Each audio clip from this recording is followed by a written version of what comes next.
SEOR, c'est la Société d'études ornithologiques de La Réunion.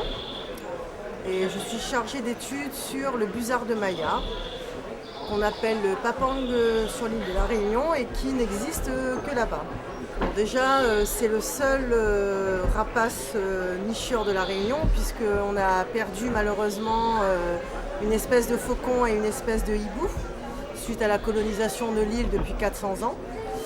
Donc c'est un des plus grands oiseaux en envergure puisqu'il fait à peu près 130 cm d'envergure sur 50-60 cm de long.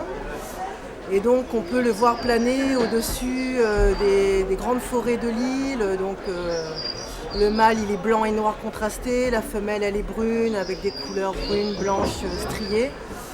Donc c'est un oiseau que je trouve beau. Et en même temps, on a envie de le protéger parce qu'il est rare, parce qu'il est menacé et que c'est notre dernier rapace, donc on y tient, on ne veut pas le perdre. Bon, il faut savoir qu'anciennement, il était vraiment considéré comme espèce nuisible. On avait l'autorisation de le chasser. Donc il a fallu se battre pour qu'il y ait au fur et à mesure des arrêtés de protection qui se mettent en place pour le déclasser des espèces nuisibles. Et pour ensuite, on arrive en 1987 enfin à l'arrêté ministériel de protection de la faune indigène à La Réunion. Donc là, il devient une espèce protégée, on n'a plus le droit de le chasser, de le tuer.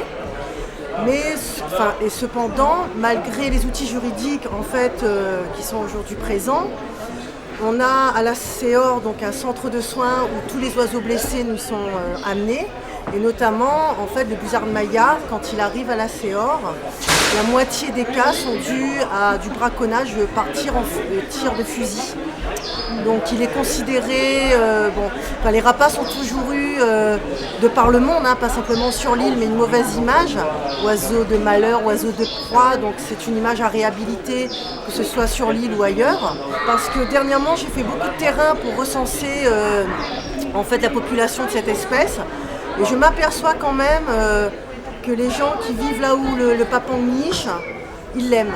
En général, on m'a plutôt parlé de lui de façon positive, qu'ils le trouvaient beau, qu'ils aimaient l'entendre crier, siffler.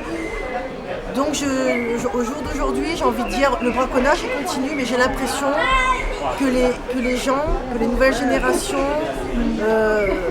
se l'approprient.